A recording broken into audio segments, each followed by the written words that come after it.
کیوں کرنا میرے کام بنے غیب سے حسن، کیوں کرنا کام بنے غیب سے حسن، بندہ بھی ہوں تو کیسے بڑے کارساز کا۔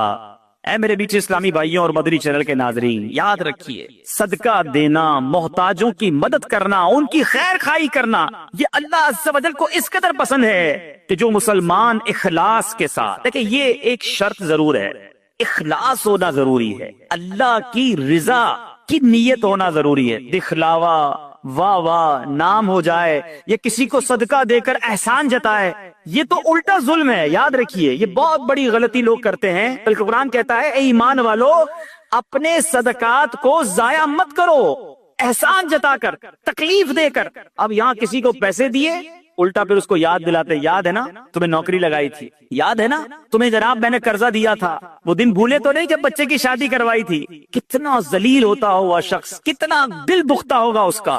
ذرا غور کیجئے میٹھے اسلامی بھائیوں، کبھی بھی کسی کی مدد کریں، احسان نہیں جتانا، اللہ کے لیے، اللہ کی رضا کے لیے کام کیا تو اخلاص کے ساتھ جو لوگوں کے دل خوش کرتے ہیں، سبحان اللہ، تو اللہ تبارک و تعالی وہ ایسے بندے کو محتاجی کے باوجود کسی کے آگے شرمندہ نہیں ہونے دیتا، بلکہ اس کی سوچ سے بڑھ کر نوازتا۔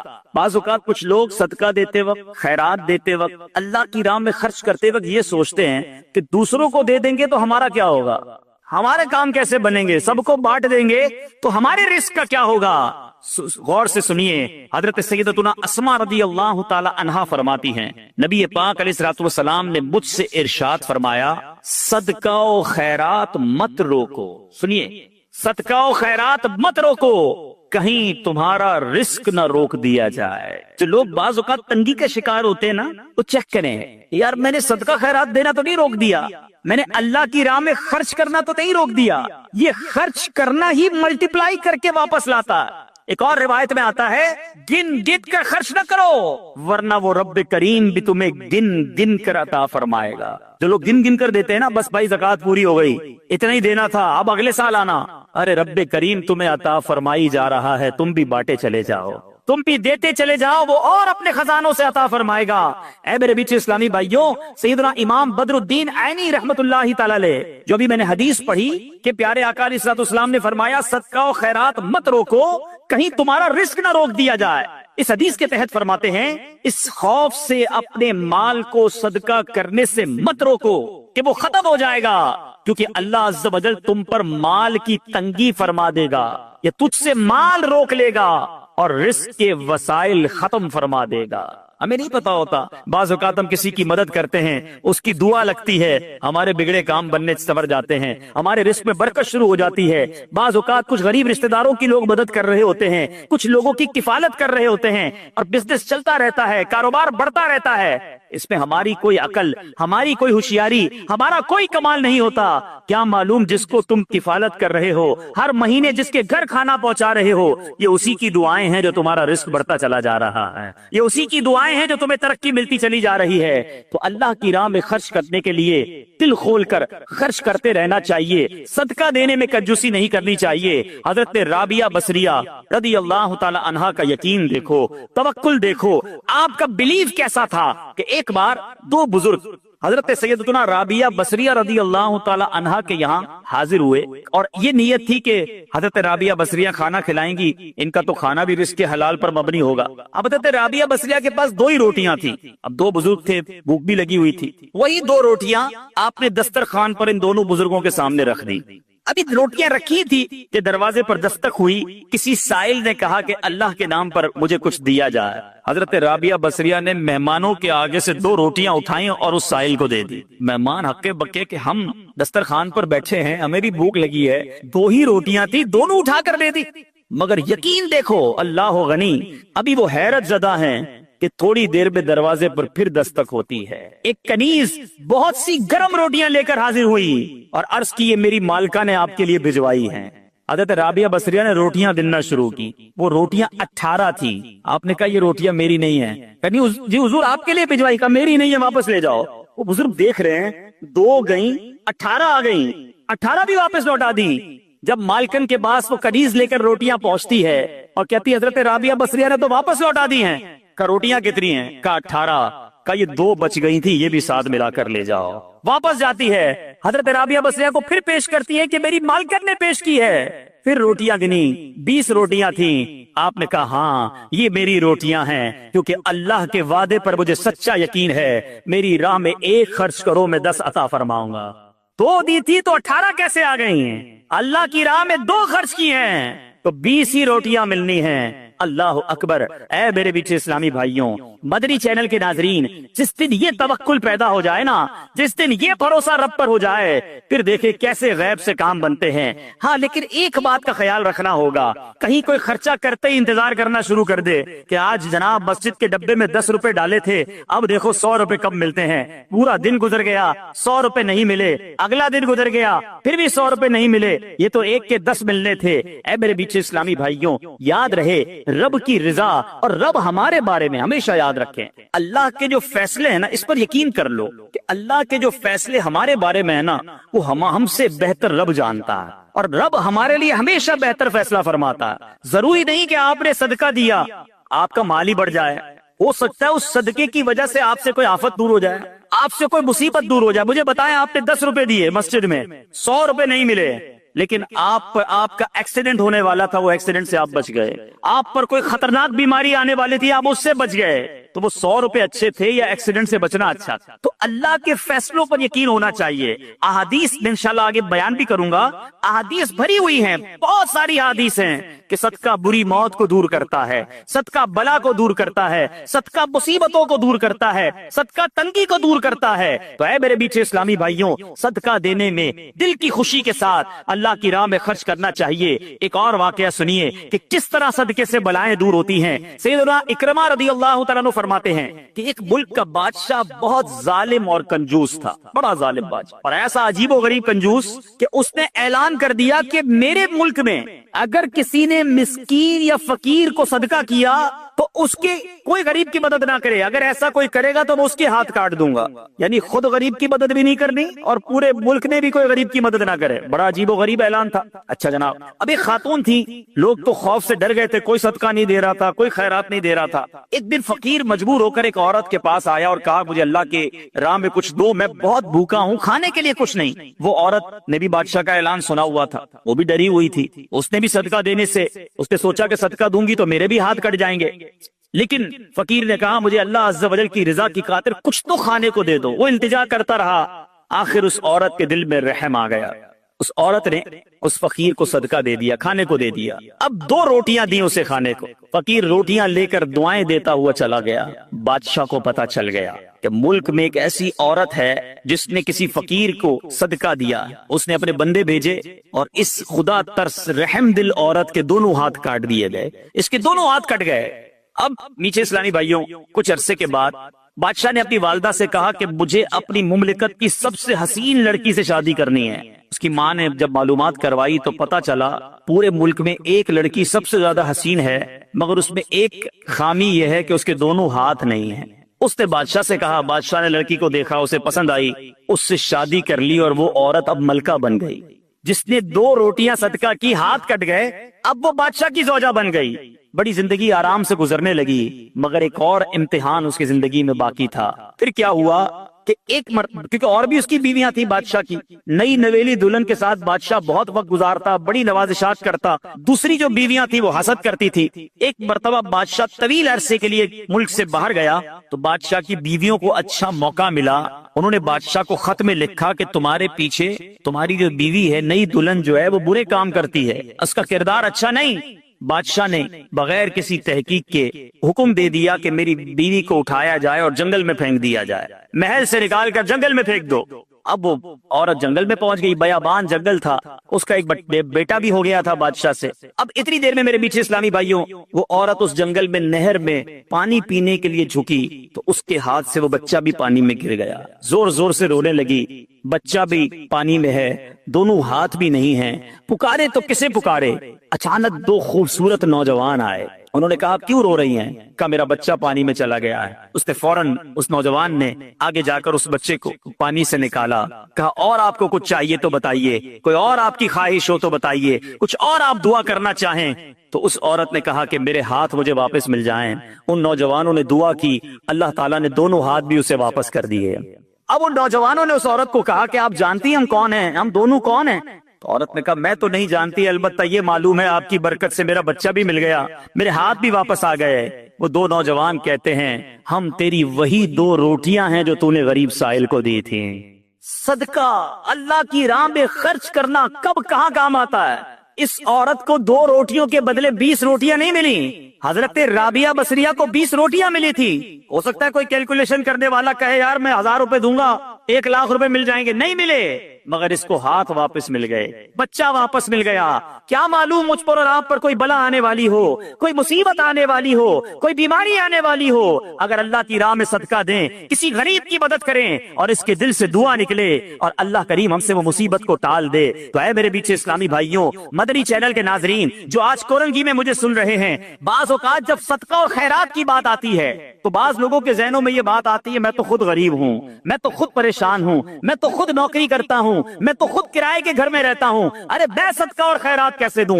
یہ غلطی ہے میرے بیچ اسلامی بھائیوں۔ یاد رکھیے اللہ تبارک و تعالیٰ کی بارگاہ میں اخلاص دیکھا جاتا ہے، رب کی بارگاہ میں کوانٹٹی نہیں کوالٹی دیکھی جاتی ہے۔ کوئی لاکھوں صدقہ کرے اخلاص نہیں، اس کے صدقے کا کوئی فائدہ نہیں۔ کوئی 1 روپیہ صدقہ کرے اور اللہ کی رضا کے لیے اخلاص کے ساتھ کرے، کیا معلوم وہی روپیہ اس کی مغفرت کا ذریعہ بن جائے۔ تو نیت بارگاہ الہی میں دیکھی جاتی ہے، یہ گویا اللہ سے کاروبار ہے۔ اس کو خرچ کرتے وقت دل میں ملال نہ لانا، اللہ نے تھوڑے دیے ہیں تھوڑے خرچ کرتے رہو، جب وہ زیادہ عطا فرمائے زیادہ خرچ کرتے رہو، اللہ کی راہ میں خرچ کرتے رہا کرو، اور رب کریم تمہارا ملٹی پلائی کر کر بہت زیادہ بڑھا کر تمہیں عطا فرمائے گا۔ اے میرے بیچ اسلامی بھائیوں، قرآن مجید فرقان حمید میں صدقہ دینے والے، اللہ کی راہ میں خرچ کرنے والوں کے کیسے کیسے فضائل بیان ہوئے، سبحان اللہ۔ قرآن صدقہ کرنے والوں کی تعریف اور صدقہ کرنے کی ترغیب دیتے ہوئے کیا ارشاد فرماتا ہے؟ چنانچہ پارہ 27 سورہ حدید آیت نمبر 18 میں اللہ تبارک و تعالی فرماتا ہے ان المصدقین والمصدقات واقرضوا اللہ قرضا حسنا یضاعف لهم ولهم اجر کریم۔ ترجمہ کنز ایمان، بے شک صدقہ دینے والے مرد اور صدقہ دینے والی عورتیں اور وہ جنہوں نے اللہ کو اچھا قرض دیا ان کے دولے ہیں اور ان کے لیے عزت کا ثواب ہے۔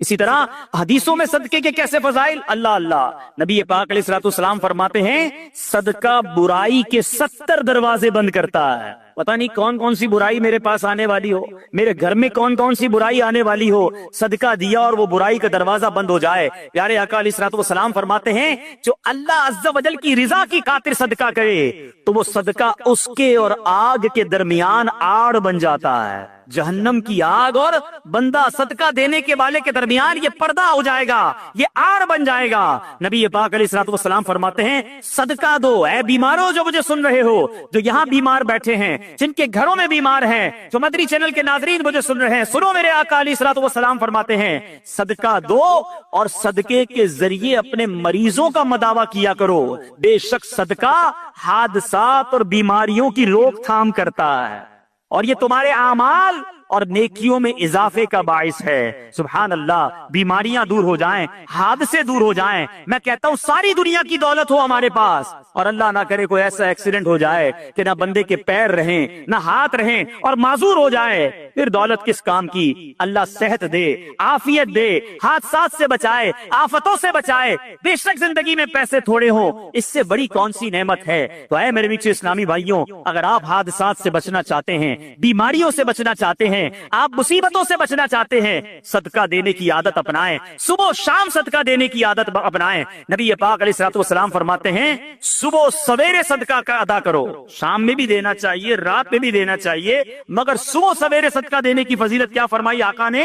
صبح سویرے صدقہ دو کہ بلا صدقے سے آگے قدم نہیں بڑھاتی، بلا کو انٹرسپٹ کر دیتا ہے، بلا کو روک لیتا ہے صدقہ۔ ہمیں صدقہ دینا چاہیے۔ اے میرے بیچ اسلامی بھائیوں، اب کس طرح آفتیں دور ہوتی ہیں، اس قدر واقعات ہیں کہ ایمان تازہ ہو جاتا ہے۔ حضرت سیدنا اکرمہ رضی اللہ تعالیٰ عنہ سے فرماتے ہیں، نبی پاک علیہ الصلوۃ والسلام نے فرمایا، پیارے آقا کی حدیث، اور یہ حدیث میرے آقا فرماتے کہ ایک عورت کے منہ میں لقمہ تھا، عورت خود کھا رہی تھی، لقمہ تھا، اتنے میں سائل نے آواز لگائی تو اس نے وہ لقمہ سائل کو کھلا دیا، خود کھاتے کھاتے کسی کو کھلا دیا۔ یہ بھی بات سمجھنے والی ہے۔ اللہ کی بارگاہ میں صدقہ بالکل دینا چاہیے، خرچ کرنا چاہیے، مگر ہم کون سا خرچ کرتے ہیں؟ جو بچ گیا، کھانا بچ گیا، چلو بھائی کسی غریب کو کھلا دو، کپڑے پھٹنے والے ہو گئے، چلو کسی غریب کو دے دو، چھوٹے ہو گئے کپڑے، چلو کسی غریب کو دے دو۔ اچھا سردیاں آ گئی، اب گرمیاں آ گئی ہیں، کمبل پرانے پھٹ گئے، ہمارے گھر کے لیے نئے لینے، چلو یہ پھٹے ہوئے کمبل کسی کو دے دو۔ ایوری تھنگ، وہ تمام چیزیں جو میرے اور آپ کے استعمال میں نہیں، وہ اللہ کی راہ میں دینی ہے۔ اللہ کی راہ میں معاذ اللہ پھٹا پرانا ضائع ہونے والا گرا پڑا دینا ہے۔ میں یہ نہیں کہتا جو یہ دیتا ہے اس کو ثواب نہیں ملتا، مگر اپنے دل سے پوچھو، اپنے لیے خرید رہا ہے تو شاندار کپڑا، بچوں کے لیے خرید رہا ہے تو بہترین کھانا، اپنے لیے سویٹر سردی میں خرید رہا ہے تو اچھے ویسے اچھا والا، اللہ کی راہ میں دینا ہے تو پرانا والا پھٹا ہوا۔ اپنے دل سے پوچھو یہ کیا کر رہے ہو؟ بلکہ ہمارا تو مائنڈ سیٹ ایسا عجیب و غریب بن گیا ہے، گھر میں 4 بچے ہو نا، ایک بیٹا بڑا زبردست ہوشیار، سبق بھی اچھا یاد کرتا ہو، ہم کہتے ہیں یار یہ بڑا ہوشیار ہے، اس کو ڈاکٹر بنائیں گے۔ اچھا دوسرا، وہ حساب کتاب میں بڑا تیز ہے، چھوٹا ہے لیکن حساب بہت اچھا کرتا ہے، اس کو اکاؤنٹنٹ بنائیں گے۔ اچھا تیسرا، وہ گھر کے سارے پرزے ورزے خود ہی ٹھیک کر لیتا ہے، اپنے کھلونے بھی ٹھیک کر لیتا ہے، بڑا دماغ چلتا ہے اس کا، اس کو انجینئر بنائیں گے۔ اچھا جناب، چوتھے کی زبان تھوڑی سی اٹکتی ہے، بہت شرارتی ہے، کچھ بھی سبق یاد نہیں کرتا، پیر بھی لنگڑاتا ہے اس کا، تھوڑا سا معذور بھی ہے، اس کا کیا کرے گا؟ یہ مدرسے میں دے دو۔ اپنے آپ سے پوچھو، اپنے گھر کا بہترین بچہ نہیں، بچہ بھی وہ مدرسے میں دینا ہے جو ہمارے کسی کام کا نہیں ہے۔ پھر ہم کہتے ہیں پتہ نہیں ہمارے علماء جو ہیں وہ زمانے کے مطابق بات نہیں کرتے، اس قدر جناب ہمارے علماء کے اندر ایجوکیشن نہیں ہے۔ آپ بتائیں نا، ہم نے کون سا را مٹیریل دیا مدرسے کو؟ ہم دیتے نا اپنے خاندان کا سب سے ذہین بچہ کہ بناؤ اس کو مفتی، یہ ساری دنیا میں جا کر دین کا ڈنکا بجائے گا، مگر ہم نے اپنا اچھا بچہ اپنے لیے سنبھال کے رکھنا ہے، جس بچے کا کوئی فائدہ نہیں، کوئی کام نہیں، اس کو مدرسے میں ڈال دو۔ ایسا نہیں ہونا چاہیے۔ اللہ کی راہ میں خرچ کرنے کی باری آتی ہے تو دل پر بوجھ کیوں ہوتا ہے؟ ارے دیا کس نے مجھے اور آپ کو؟ قرآن پاک کے 4 بارے کی پہلی آیت ہے، لن تنالوا البر حتى تنفقوا مما تحبون۔ قرآن کہتا ہے تم ہرگز بھلائی کو نہیں پہنچ سکتے جب تک اللہ کی راہ میں اپنی پیاری چیز خرچ نہ کرو۔ کون کرتا ہے پیاری چیز خرچ؟ ارے مزہ اسی میں۔ اس خاتون نے جو میرے آقا حدیث میں سنا رہا ہوں، اپنے منہ کا لقمہ نکال کر سائل کو دے دیا۔ ہم کہتے نہیں یار پہلے میں کھا لوں پھر بچ جائے گا تو کسی کو کھلاؤں گا، پہلے میرا کام سیدھا ہو جائے، پہلے میں اپنا کام کر لوں، اس کی باری بعد میں آئے گی۔ ٹھیک ہے، جیسا دو گے ویسا ملے گا بھائی، اچھا دو گے، دل سے دو گے، اخلاص سے دو گے، اللہ کی رضا کے لیے دو گے، پھر دیکھو رب تمہیں کیا عطا فرماتا۔ اب سنو اس عورت کو کیا ملا، اپنا لقمہ نکال کر فقیر کو کھلا دیا، خود کھا رہی تھی۔ اب کیا ہوا؟ کچھ عرصے کے بعد اس عورت کے یہاں بچے کی ولادت ہوئی۔ میں اپنا واقعہ نہیں سنا رہا، حدیث سنا رہا ہوں۔ عورت کے یہاں بچے کی ولادت ہوئی۔ جب وہ کچھ بڑا ہوا تو اسے بھیڑیا اٹھا کر لے گیا۔ عورت اس بھیڑیے کے پیچھے بھاگتی رہی، پکارتی رہی، میرا بیٹا میرا بیٹا۔ اب اللہ تبارک و تعالیٰ نے ایک فرشتے کو حکم دیا کہ اس بھیڑیے کے پاس جاؤ، اس کے منہ سے اس عورت کا بچہ چھین کر عورت کے حوالے کر دو، اور اس کی ماں سے کہنا اللہ عز و جل نے تم پر سلام بھیجا ہے اور یہ لقمے کے بدلے لقمہ ہو گیا ہے۔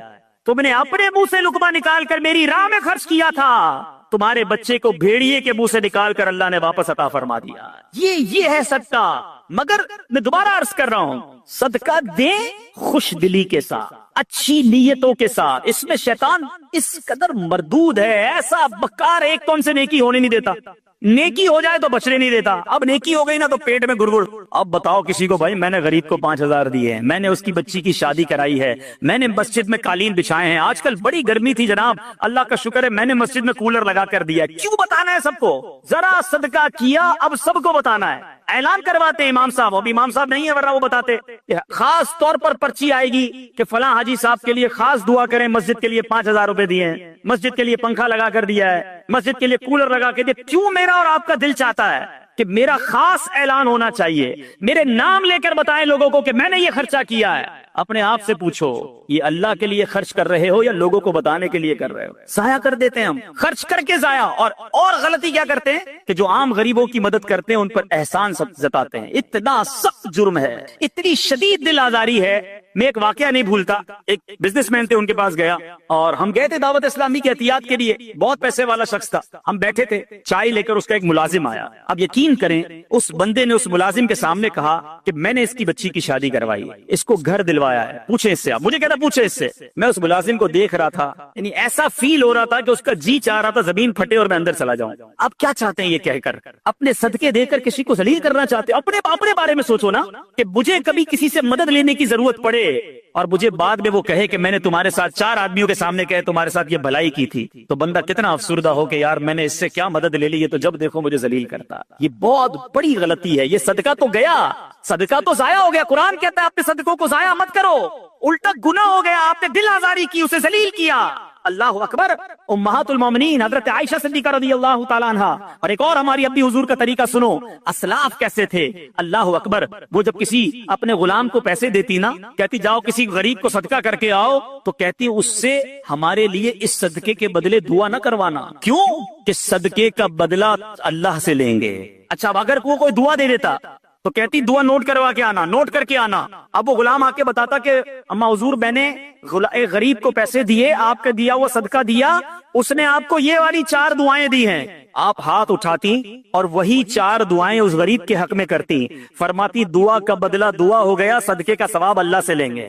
یہ مائنڈ سیٹ کہ ہم کسی سے کیوں مدد چاہیں، ہم کسی سے ریپلائی کیوں چاہیں۔ ہمارا ایک اور طریقہ کیا ہوتا ہے، اچھا یا تو احسان نہیں جتائیں گے نا تو صدقہ دے کر کیا کہیں گے۔ اب جس کو صدقہ دیا نا یا جس کی مدد کی، گھر بنا دیا، شادی کر دی، قرضہ دے دیا، اب دل میں تمنا ہوگی میں جب بھی جاؤں نا یہ میری عزت کرے، میری رسپیکٹ کرے، مجھے چائے پہ بلائے، میں اس کے گھر جاؤں تو اسپیشل طریقے سے بٹھائے مجھے۔ یہ کیوں تمنا ہے کہ جو میں نے صدقہ دیا ہے اس کا ریپلائی ملے؟ بلکہ یہاں تک ہوتا ہے کسی کو عمرے پہ بھیج دے نا، کوئی مدینے بھیج دے، عمرے پہ بھیج دے، ہر چکر میں میرے لیے دعا کرنا، ہاں میرے نام کا عمرہ کرنا، بار بار سرکار کی بارگاہ میں میرا سلام پیش کرنا صلی اللہ تعالی علیہ وسلم۔ خود سوچئے کہ آپ جو دے رہے ہیں اس کا بدلہ چاہ رہے ہیں، ارے آپ دے دیجئے اور اللہ سے بدلے کی امید رکھیے اور رب کریم بہترین بدلہ عطا فرمائے گا۔ تو بہرحال میرے بیچ اسلامی بھائیوں، آج یہ ذہن بنا لیجئے کہ ہم نے انشاءاللہ ہر حال میں، غربت میں، تنگی میں، فراخی میں، کشادگی میں، ہر عالم میں انشاءاللہ ہم صدقہ اور خیرات کرتے چلے جائیں گے۔ اعلیٰ حضرت امام اہل سنت نے دیکھو کیسے فوائد لکھے، سنتے جائیے، جھومتے جائیے اور زور زور سے سبحان اللہ کہتے جائیے۔ اعلیٰ حضرت فرماتے ہیں صدقہ دینے سے عمریں زیادہ ہوں گی، رزق کی وسعت اور مال میں کثرت ہوگی، اس کی عادت سے کبھی محتاجی نہ ہوگی، خیر و برکتیں پائیں گے، آفتیں بلائیں دور ہوں گی، بری قضا ٹلے گی، 70 دروازے برائی کے بند ہوں گے، 70 قسم کی بلا دور ہوگی، ان کے شہر آباد ہوں گے، شکستہ حالی دور ہوگی، خوف اندیشہ زائل اور اطمینان خاطر حاصل ہوگا، مدد الہی شامل ہو جائے گی، رحمت الہی ان کے لیے واجب ہوگی، ملائکہ ان پر درود بھیجیں گے، رضا الہی کے کام کریں گے، ان کے گناہ بخشے جائیں گے، مغفرت ان کے لیے واجب ہوگی، ان کے گناہوں کی آگ بجھ جائے گی، روزے قیامت دوزخ سے امان میں رہیں گے، آتش دوزخ ان پر حرام ہوگی، اور اللہ نے چاہا تو نبی پاک کی نالین کے صدقے سب سے پہلے داخل جنت ہوگا۔ پھر کیوں نہ صدقہ و خیرات کریں، پھر کیوں نہ اللہ کی راہ میں خرچ کریں۔ ارے دیا بھی رب نے ہے، میرے اور آپ کے پاس تو کچھ بھی نہیں نا اپنا، کس نے دیا ہمیں؟ اللہ نے دیا، اللہ نے دیا، اسی کی راہ میں خرچ کریں، پھر وہ انعام بھی دے، ملٹیپلائی کر کے عطا بھی کرے، پھر بھی ہم کنجوسی کریں، ایسا نہیں کرنا چاہیے۔ اور جو بانٹنے والا، پہلے ایک تعریف آج سمجھ لیں، 4 قسم کے لوگ ہوتے ہیں۔ ایک ہوتا ہے جواد، جس کی عادت ہوتی ہے جھوٹ، ایک ہوتا ہے سخی، جواد کے بعد آتا ہے سخی، پھر کنجوس جس کو عربی میں بخیل کہتے ہیں، اور ایک اس سے بھی نیچے کا درجہ ہے جس کو کہتے ہیں شو۔ ٹھیک ہے، اب ان چاروں کی تعریف سمجھ لیں۔ جواد کون ہوتا ہے؟ جواد وہ ہوتا ہے جو اپنی ذات پر خرچ نہ کرے، دوسروں پر خرچ کرتا رہے، اور ہمارے آقا جواد ہیں۔ نبی پاک اعلیٰ حضرت لکھتے ہیں نا، واہ کیا جود و کرم ہے شہ بطحا تیرا، نہیں سنتا ہی نہیں مانگنے والا تیرا۔ آقا بانٹتے بانٹتے بانٹتے، یہاں تک روایتوں میں لکھا کہ نبی پاک کے پاس کوئی ظاہری نعمت ہوتی، صحابہ آتے، نبی پاک بانٹتے رہتے۔ اب ظاہری نعمت ختم ہو گئی، اب کوئی سائل آ جاتا، آقا یہ نہ فرماتے میرے پاس ختم ہو گیا ہے، نہیں ہے، فرماتے جاؤ فلاں دکان سے میرے نام سے خرید لو، اس کو رقم میں ادا کر دوں گا۔ جواد نہیں، سنتا ہی نہیں مانگنے والا تیرا۔ اس وصف تک تو شاید ہم نہ پہنچ سکیں۔ اب آتے ہیں سخی۔ سخی کیا ہے؟ سخی کی تعریف یہ ہے جو اپنی ذات پر بھی خرچ کرے اور دوسروں پر بھی خرچ، یہ بندے کو بننا چاہیے، سخی ہونا چاہیے۔ پھر آتے ہیں بخیل، کنجوس۔ کنجوس یہ جو اپنی ذات پر خرچ کرے، کسی اور پر خرچ نہ کرے، بس میں اپنا ہی کروں گا، کسی اور کا نہیں، زکوٰۃ بھی نہ دے، پورے صدقے بھی ادا نہ کرے، یہ ہے بخیل۔ اور چوتھا اس سے بھی گیا گزرا، وہ کون ہے؟ شو، عربی میں کہتے ہیں وہ شخص ہے، انگریزی میں اسے کہتے ہیں اسٹنجی، مجھے اردو کا لفظ نہیں مل رہا، مکھی چوز کہہ لیں اس کو، واللہ عالم۔ وہ شخص ہے جو نہ اپنی ذات پہ خرچ کرے نہ کسی اور پر خرچ کرے۔ ایسے نہیں ہوتے ہیں، خود بھی فقیر، اتنا پیسہ ہے، اپنے اوپر بھی خرچ نہیں کرنا، کپڑے بھی نہیں سلوانے، کھانے بھی نہیں پکانے، بچوں کو بھی نہیں دینا، باہر بھی نہیں دینا۔ ایسے لوگوں کے تو پھر بچے بھی انتظار کرتے ہیں کہ کب ابا جائیں گے دنیا سے تو پھر ہماری باری آئی۔ تو اللہ ہمیں بخیل اور شو ہونے سے بچائے، سخاوت کی نعمت عطا فرمائے۔ اب حدیث سناتا ہوں، یہ دونوں تعریفیں کیوں بیان کی، حدیث پاک سنیں گے تو آپ کو سمجھ آئے گا کہ سخاوت اللہ کو کتنا پسند ہے اور سخی اللہ کو کتنا پسند ہے۔ ان ابی ہریرہ قال قال رسول اللہ صلی اللہ علیہ وسلم السخی قریب من اللہ قریب من الجنہ قریب من الناس بعید من النار۔ سخی جو ہے وہ تین چیزوں کے قریب، ایک سے دور ہوتا ہے۔ آقا فرماتے ہیں سخی اللہ کے قریب ہوتا ہے، سخی جنت کے قریب ہوتا ہے، سخی لوگوں کے قریب ہوتا ہے، ہاں ایک چیز سے دور ہوتا ہے۔ نبی پاک فرماتے ہیں بعید من النار، وہ دوزخ سے دور ہوتا ہے نا، خوش نصیب۔ اب اسی حدیث کا اگلا حصہ سنو، آقا فرماتے ہیں والبخیل بعید من اللہ، اللہ سے دور، بعید من الجنہ، جنت سے بھی دور، بعید من الناس، ان لوگوں سے بھی دور ہوتا ہے، قریب من النار، وہ جہنم کے قریب ہوتا ہے۔ اب غور کیجئے کیا بننا ہے، سخی یا بخیل، کنجوس؟ آگے میرے آقا فرمایا جاہل ہو اور سخی ہو وہ اللہ کی بارگاہ میں مقبول ہے، افضل ہے کس سے؟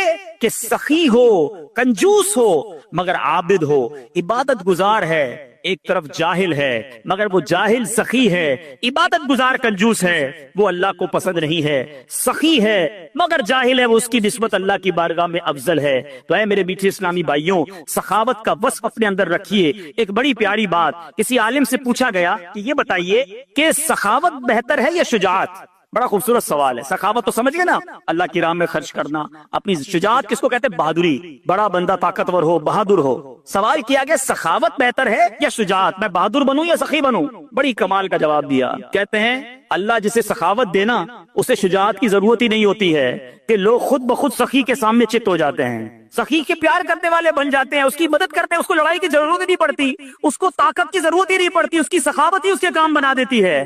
تو اے میرے میٹھے اسلامی بھائیوں، اپنے اندر یہ وصف پیدا کریں۔ ایک بہت خوبصورت حدیث پاک، بہت زبردست ہم سب کے لیے لیسن ہے۔ بانٹتے وقت کبھی بھی دل میں یہ خیال آئے نا کہ یار یہ کہہ تو ٹھیک رہے، بانٹنا چاہیے، لیکن میرے پاس اگر 10,000 ہیں، میں 2,000 دے دوں گا تو 8 ہی رہ گئے نا، کم ہی تو ہو گئے۔ یہ کہہ رہے ہیں بڑھ رہے ہیں، کم بڑھ کر رہے ہیں، کم ہو رہے ہیں۔ اب میں جتنے بھی دیتا جا رہا ہوں میرے تو جیب سے بھی کم ہو رہے ہیں، اکاؤنٹ سے بھی کم ہو رہے ہیں، اور مولانا صاحب کہہ رہے ہیں بڑھ رہے ہیں۔ آپ سنو میرے آقا کی حدیث پاک، سبحان اللہ۔ ان عائشہ رضی اللہ تعالی عنہا انہم ذبحوا شاۃ، بی بی عائشہ فرماتی ہیں کہ اہل بیت نے بکری ذبح کی، فقال النبی صلی اللہ علیہ وسلم ما بقی منہا، آقا علیہ الصلوۃ والسلام نے فرمایا اس بکری میں سے کیا بچا؟ اہل بیت نے بکری ذبح کی، تقسیم کی، آقا نے پوچھا ما بقی منہا، اس میں کیا بچا؟ قالت ما بقی منہا الا کتفھا، کہتی حضور کاندھے کے سوا کچھ نہیں بچا ہے، سب بانٹ دیا، بکری کا کندھا بچ گیا ہے۔ اللہ اکبر۔ نبی پاک فرماتے ہیں بقیہ کلھا غیر کتفھا، آقا فرماتے ہیں اے عائشہ کندھے کے سوا سب بچ گیا ہے۔ تھوڑی دیر بعد سمجھ آئے گی بات، مگر کمال کی بات کی ہے میرے آقا نے، سمجھ آئی بات؟ کاندھے کے سوا کچھ نہیں بچا، بی بی عائشہ نے کہا۔ نبی پاک فرماتے ہیں اے عائشہ کاندھے کے سوا سب بچ گیا ہے، یعنی جو بٹ گیا ہے وہ بچ گیا ہے، جتنا بانٹا ہے وہی جمع ہو گیا آخرت کے اکاؤنٹ میں، تو ایک بات ذہن میں رکھو کہ آج میں اور آپ جو خرچ کر رہے ہیں، جو اللہ کی راہ میں دے رہے ہیں، وہ ہم سب کے آخرت کے اکاؤنٹ میں جمع ہو رہا ہے، وہ ہم سب کو انشاءاللہ وہاں جا کر ملے گا۔ اے میرے میٹھے اسلامی بھائیوں، صدقہ کس طرح ہمارے جو ہے وہ مال کو بڑھاتا ہے، بہت خوبصورت بات مفتی احمد یار خان فرماتے ہیں، زکات دینے والے کی زکات ہر سال بڑھتی رہتی ہے۔ تجربہ ہے کہ کسان جو بیج کھیت میں پھینک کر آتا، اب دیکھیں نا، کسان اگر پوری بوری بیج کی لے کر جائے، کھیت میں پھینک کر آ جائے، آپ کہیں یار کیسا جاہل تھا، پوری بوری خالی کر کے آ گیا، لیکن عقل مند کیا کہے گا، آج بوری خالی کی ہے، کچھ دنوں کے بعد ٹرک بھر کر واپس آئے گا۔ اسی طرح گھر کی جو ہے وہ مال سے جو صدقہ نکالتے ہیں، کنویں کا پانی آپ نے دیکھا ہوگا، جتنا کنویں سے پانی نکالے وہ بھرتا ہی رہتا ہے، وہ بھرتا ہی رہتا ہے، کنواں خالی نہیں ہوتا۔ تو اللہ کی راہ میں خرچ کرنے والا یقین رکھے کہ انشاءاللہ مال میں بھی برکت ہوگی اور آخرت کے اکاؤنٹ میں بھی جمع ہو جائے گا۔ تو بہرحال میرے بیچ اسلامی بھائیوں، باتیں تو بہت ساری ہیں، لیکن آج ہم سب یہ نیت کرتے ہیں اب اللہ تبارک و تعالیٰ کی راہ میں دل کھول کر خرچ کریں گے انشاءاللہ۔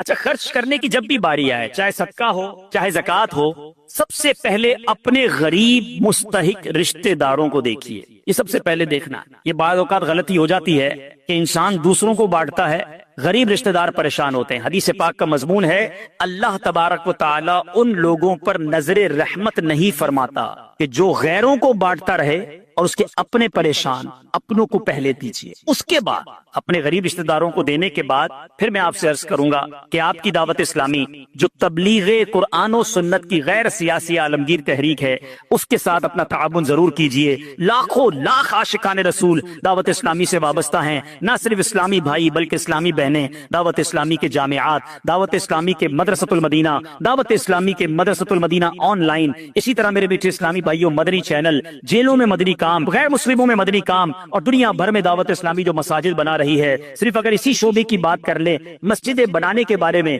تو دعوت اسلامی ایک سال میں کم و بیش 700 کے قریب مسجدیں بناتی ہے۔ 365 اگر سال کے دن ہیں تو گویا روزانہ کم و بیش 2 مسجدیں ایوریج دعوت اسلامی دنیا بھر میں بنا رہی ہے۔ تو کیوں نہ اس عظیم و شان تحریک کے ساتھ دیا جائے۔ تو نیت کریں انشاءاللہ اپنی زکوٰۃ، اپنے صدقات، اپنا فطرہ، اپنے عطیات میں اپنی دعوت اسلامی کا بھرپور ساتھ دیں گے۔ عائشہ صدیقہ رضی اللہ تعالیٰ عنہا فرماتی، جس کا خلاصہ یہ ہے کہ انہوں نے پیارے آقا علیہ الصلوۃ والسلام سے کچھ اس طرح سوال کیا کہ حضور کیا شعبان آپ کو بڑا پسند ہے، آپ اس مہینے میں اس کثرت سے روزے رکھتے ہیں؟ نبی پاک علیہ الصلوۃ والسلام نے کچھ اس طرح ارشاد فرمایا جس کا مضمون ہے کہ اس مہینے میں ایک رات ہے جس رات بندوں کے اعمال نامے رب کی بارگاہ میں پیش کیے جائیں گے۔ اس رات کو بہت سارے نازک فیصلے ہوتے ہیں، اور میری یہ تمنا ہے کہ جب میرا اعمال نامہ رب کی بارگاہ میں پیش ہو یا جب میں دنیا سے اٹھایا جاؤں تو میں روزے سے ہوں۔ اے میرے میٹھے اسلامی بھائیوں، ہمیں اس مہینے میں خوب روزے رکھنے ہیں، تو نیت کریں انشاءاللہ آج کے بعد ہماری کوئی نماز قضا نہیں ہوگی، رمضان کے پورے روزے رکھیں گے، فلمیں ڈرامے نہیں دیکھیں گے، گانے باجے نہیں سنیں گے۔ سبحان اللہ، اسی مہینے کی یعنی یکم شعبان آپ کو معلوم ہے کن کا مبارک دن ہے؟ یہ محدث اعظم پاکستان مولانا سردار احمد صاحب کا یوم عرس بھی ہے۔ مولانا سردار احمد چشتی قادری رحمت اللہ تعالی مشرقی پنجاب میں 1321 سنہ ہجری بمطابق 1903 سنہ عیسوی پیدا ہوئے۔ آپ نے یکم شعبان المعظم 1382 سنہ ہجری بمطابق 29 دسمبر سن 1962 میں وصال فرمایا۔ آپ کی عظمت و بزرگی میں آپ کی والدہ کی دعاؤں کا بھی عمل دخل تھا۔ آپ کی والدہ اکثر فرمایا کرتی تھی، میرا یہ لاڈلا بچہ عظیم شخصیت کا مالک بنے گا۔ اللہ نے ماں کی دعاؤں کی برکت سے محدث اعظم پاکستان بنا دیا۔ اللہ کریم محدث اعظم پاکستان کے قبر منور پر کروڑوں رحمتوں کی بارش برسائے اور ہم سب کو ان کے فیوز و برکات سے مالا مال فرمائے۔ ہمیں بھی مدنی پھول ملتا ہے، بچوں کے لیے دعائیں کیا کریں۔ ماں باپ بعض اوقات بچوں کو کوسنے دیتے ہیں، تو برباد ہو جائے، تو ذلیل ہو جائے، تو خوار ہو جائے، ہے معاذ اللہ۔ کبھی ہمیں نہیں پتا کون سا وقت قبولیت کا ہے، ماں کی منہ سے بد دعا نکلی اور بیٹا ہی برباد نہ ہو جائے۔ تو بچہ کیسا بھی ہو، ماں باپ کو دعائیں دینی چاہیے۔ اللہ کی بارگاہ میں ماں باپ کی دعائیں بچے کے حق میں بہت جلد قبول ہوتی ہیں، سبحان اللہ۔ اور دوسری شعبان، سبحان اللہ، کس عظیم ہستی کا عرس ہے معلوم ہے آپ کو، جن کے ہم سب پیروکار ہیں؟ جی ہاں، سیدنا امام اعظم ابو حنیفہ رضی اللہ تعالیٰ عنہ، حضرت نعمان بن ثابت رضی اللہ تعالیٰ عنہ، ان کا یوم عرس جو ہے وہ 2 شعبان المعظم ہے۔ اللہ اللہ اللہ، امام اعظم کی کیا بات ہے، کروڑوں حنفیوں کے پیشوا امام اعظم ماہ رمضان اور عید الفطر میں ملا کر 62 مرتبہ قرآن پاک ختم کیا کرتے تھے، 62 ٹائمز قرآن پاک پڑھتے تھے۔ اب ذرا سوچو، عشاء کے وضو سے کئی سال تک فجر ادا کرتے رہے، رات بھر ان کی عبادت پہ گزرتی۔ اب ہم سوچیں کہ ہمارا کیا حال۔ جو بندہ یہ کہے نا کہ دعا پتہ نہیں قبول ہوگی یا نہیں، اس کی قبول ہی نہیں ہونی، وہ نہ مانگے۔ یقین چاہیے، وہ بلیف چاہیے، یقین ساتھ ہو تو پھر دعا عرش تک جاتی ہے۔ اللہ سے دعا کرو تو گھبراؤ نہیں، اللہ سے دعا کرو تو یقین رکھو، اگر واقعی دل سے دعا ہے تو رب راستے بنائے گا، وہ غیب سے مدد فرمائے گا۔ مجھے لگتا ہے میرا مسئلہ بڑا ہے، اور پھر میں وہی بات کروں گا کہ جس کی ماں زندہ ہے، خدا کی قسم ماں کی دعائیں لے لو، پوچھو ان سے جن کی ماں چلی گئی، آج جس کی ماں ہے نا، وہ کس سے دعائیں کروائے، وہ کس سے التجائیں کروائے۔ سفر پہ ہوتے تھے تو پیچھے کوئی تھا جو مصلی بچھا کر دعا کرتا تھا، ہر تھوڑے دنوں بعد پیغام آتا تھا، بیٹا کدھر پہنچے، بیٹا طبیعت کیسی ہے۔ ارے ماں سوچو تو صحیح، بیٹے کا کام تھا ماں سے پوچھنا کہ ماں تمہاری طبیعت کیسی ہے، ماں پوچھتی ہے بیٹا تم کیسے ہو۔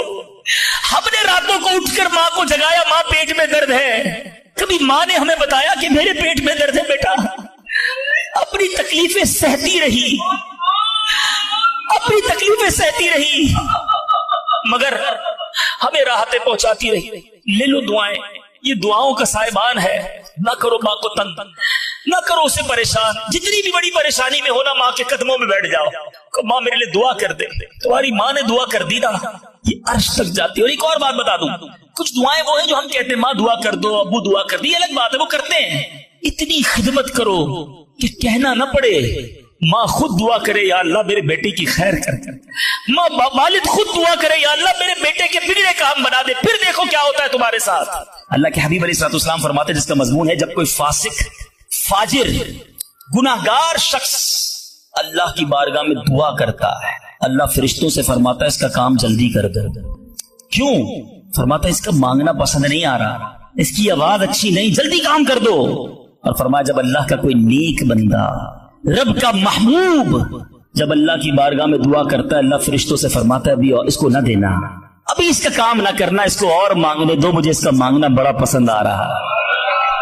میں آپ سے پوچھتا ہوں خدا کی قسم، میں جو مانگوں وہ مجھے میرا رب دے دے، یہ اچھا ہے یا زندگی میں ایک دعا میں ایسی کروں کہ اللہ جبریل سے کہے کہ میرے بندے کا کام نہ کرنا، اس کو اور مانگنے دو، اے میرے فرشتوں اور مانگنے دو، مجھے اس کا مانگنا بڑا پسند آ رہا ہے۔ کاش زندگی میں ایک دعا، مجھے بتاؤ نا میرا رب یہ کہہ دے کہ میرے بندے کی آواز مجھے پسند ہے، پھر تو میرا کام ہو گیا نا، میرے رب کو میں پسند آ گیا، اس سے بڑی کیا چیز ہے۔ مگر بدقسمتی ہے اس شخص کے لیے جو اللہ کی بارگاہ میں شکوہ کرتا ہے کہ میرا کام نہیں ہو رہا، میری دعا قبول نہیں ہو رہی۔ جلدی نہ مچایا کرو، اللہ پر بھروسہ رکھو، اور آخری بات سے اور آپ کا کلاؤڈ کلیئر ہو جائے گا۔ وہ لوگ جو کہتے ہیں پتہ نہیں میرے مسئلے حل کیوں نہیں ہو رہے، میں اللہ کی بارگاہ میں اتنا دعا کرتا ہوں مسئلہ حل نہیں ہوتا۔ سنو، اب میں آپ کو ایک لاجیکلی مثال دیتا ہوں یا عقلی مثال دیتا ہوں۔ آپ والد ہیں، آپ میں سے بہت سارے والد ہوں گے، کئی بڑے بھائی ہوں گے، آپ نے بچے پالے ہیں یا کئی ابھی بھی بچے والے ہیں۔ میں آپ سے سوال کرتا ہوں، آپ کا چھوٹا بیٹا ہو، اسمال چائلڈ، بیمار ہو جائے، گلا خراب، فلو، شدید کھانسی، اب وہ بچہ آپ سے ضد کرے کہ ابو جان میں نے آئس کریم کھانی ہے، میں نے ٹھنڈا شربت پینا ہے، کھانسی بھی ہو رہی ہے، بتائیے آپ پلائیں گے اس کو؟ جواب دیجئے۔ سب منع کر رہے ہیں، نہیں پلائیں گے نا؟ اچھا، اب وہ بچہ رونا شروع کر دے، آپ کے بالکل سامنے بیٹھے چیخے مار رہا ہے، رو رہا ہے، آپ کا ایک دوست بھی ساتھ بیٹھا ہے، وہ ابھی آیا، دیکھا بچہ رو رہا ہے آئس کریم کے لیے، باپ کہہ رہا نہیں کھلاؤں گا۔ اب دوست کیا کہے گا؟ یار کیسے والد ہو، بچہ رو رہا ہے کھلا دو نا آئس کریم، اس کو پتہ نہیں ساری بات ہے۔ تو آپ اس کو کیا ریپلائی دیں گے؟ آپ کہیں گے میں والد ہوں، مجھے پتا ہے بچے کو کب کیا دینا ہے، ابھی آئس کریم کھلا دوں گا تو گلا خراب ہو جائے گا، یہ اور بیمار ہو جائے گا، اس کو آئس کریم دینا اس سے محبت نہیں ہے، دشمنی ہے۔ ایسا ہی ہے؟ ذرا بات میرے ساتھ رہیے گا۔ اب بڑی دل پر ہاتھ رکھ کر میری بات سننا، تم والد ہو، تمہیں پتا ہے بچے کو کب کیا دینا ہے، میرے خالق کو نہیں پتا مجھے کب کیا دینا ہے۔ میں مانگ رہا ہوں یا اللہ روزی میں برکت دے، وہ نہیں دے رہا، میں مانگ رہا ہوں یا اللہ اولاد دے، وہ نہیں دے رہا، میں گر گڑا رہا ہوں یا اللہ کرائے کے مکان میں ہوں اپنا مکان دے دے، وہ نہیں دے رہا، اے مولا میں فلاں ملک میں جانا چاہتا ہوں، ویزے لگانا چاہتا ہوں، نہیں مل رہے ویزا، ارے کیوں یقین نہیں رکھتے؟ جتنے ادھر بیٹھے ہو میں آپ سے پوچھتا ہوں، کون ہے جو یہ کہتا ہے میری ماں مجھ سے محبت نہیں کرتی؟ ارے ماں تو وہ ہستی ہے جو اپنے سکھ قربان کر کے ہمیں سخی کرتی ہے، ساری رات ہمارے لیے جاگنے والی ہماری ماں ہے۔ تو جو ماں تکلیف نہیں دے سکتی وہ ماؤں سے زیادہ پیار کرنے والا کیسے ہماری دعا قبول نہیں کرے گا؟ یہ یقین رکھ لو، اگر میں مانگ رہا ہوں وہ نہیں دے رہا تو وہی میرے لیے بہتر ہے. میرا کام نہیں ہو رہا نا، وہی میرے لیے بہتر ہے. جو اولاد کے تمنائی ہیں، نہیں مل رہی اولاد، یقین کر لو کہ میرے لیے اولاد بہتر نہیں. پوچھو ان ماں باپ سے جن کے بچے مار کر انہیں گھر سے نکال دیتے ہیں. وہ کہتے ہیں کاش بچہ پیدا ہی نہ ہوتا، بیٹے نے مارا ہے مجھے، بیٹے نے گھر سے نکال دیا. ایسی اولاد نہیں دنیا میں. ان ماں باپ سے پوچھو، کیا پتا آپ کے مقدر میں ویسی ہی اولاد ہو. اور اللہ فرما رہا ہے، اللہ کریم ہے، ہمارے بارے میں اچھا فیصلہ کیا کہ ہمیں اولاد سے محروم رکھا. اے میرے بندوں، جب تمہیں ماں باپ پر یقین ہے کہ وہ برا فیصلہ نہیں کرتے تو اپنے خالق پر یقین کر لو. اب اگر یہ سوچ لو گے نا تو آپ کی لائف بڑی پرسکون ہو جائے گی. اب آپ ٹینشن میں نہیں رہیں گے. دعا کریں گے، کام ہو گیا تو بھی اللہ کا شکر، نہیں ہوا تو بھی اللہ کا شکر. میرے لیے بہتر تھا نا، اللہ نے اس لیے نہیں کیا. یقین کر لو اپنے مالک پر. ایک بار میں افریقہ میں تھا، تنزانیہ میں. ایک بہت بڑے بزنس مین تھے. انہوں نے کہا میرا بہت بڑا ان کا کاروبار تھا. 7,000 گھر انہوں نے بنائے تھے، پورا سٹی بنایا. بڑی محبت کرتے ہیں دعوت اسلامی سے. مجھے کہا آپ تنزانیہ آئے ہیں، اب ہمارے ساتھ چلیں اور ہمارے اس پورے شہر کے اندر دعا کر. میں نے کہا چلیں چلتے ہیں. میں ان کے ساتھ بیٹھ گیا ان کی گاڑی میں. سنیے گا ذرا، میں اس بزنس مین سے ایک بات سیکھا ہوں اور میں بھولتا نہیں ہوں بات. تقریباً جب بھی میں نے یہ بیان کیا مجھے واقعہ خود ہی یاد آ جاتا ہے. ہم گئے اس کے ساتھ، one of the biggest business man of that country. بڑا کام تھا ان کا. ہم گئے تو اتفاق تھا جو پل تھا اس شہر کو اور ان کے شہر کو ملانے والا، وہاں پہ ورک ہو رہا تھا، کام ہو رہا تھا. گاڑی رک گئی ہماری.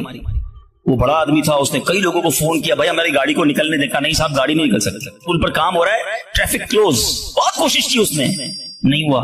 ہم واپس آ گئے. جب ہم واپس آئے تو مجھے لگا کہ یار اس کو بیچارے کو دل چھوٹا ہو جاتا ہے نا انسان کا. بڑی محبت سے لے کر گیا اور لے ہی نہیں جا سکا. تو میں نے کہا آپ گھبرائیں نہیں، اس میں کوئی خیر ہوگی، اللہ خیر کرے گا. میں ان کو تسلی دے رہا ہوں. یار اس بندے نے جو جملہ کہا نا، وہ کہتا ہے بھائی میری زندگی کا ایک دستور ہے، جب میرا کام ہو جاتا ہے نا تو میں ایک بار اللہ کا شکر ادا کرتا ہوں، نہیں ہوتا تو 2 بار اللہ کا شکر ادا کرتا ہوں. میں شاکڈ ہو گیا. میں نے کہا آپ نے کیا کہا، ذرا دوبارہ کہیے. وہ بزنس مین ہے، مولوی، کوئی عالم دین نہیں تھے، لیکن مجھے سکھا گیا وہ بندہ. میں نے کہا دوبارہ کہیے. کہتے جب میرا کام ہو جاتا ہے نا میں ایک بار اللہ کا شکر ادا کرتا ہوں، جب نہیں ہوتا تو میں 2 بار اللہ کا شکر ادا کرتا ہوں. میں نے کہا یہ کیوں؟ کہتے نہیں کس نے کیا، کام نہیں ہوا تو کس کی مرضی سے ہوا، ہم دونوں کا جانا وہاں ٹھیک ہی نہیں تھا. جب ہی روڈ بند ہو گیا، اللہ نے جو کیا میرے مالک نے بہتر کیا.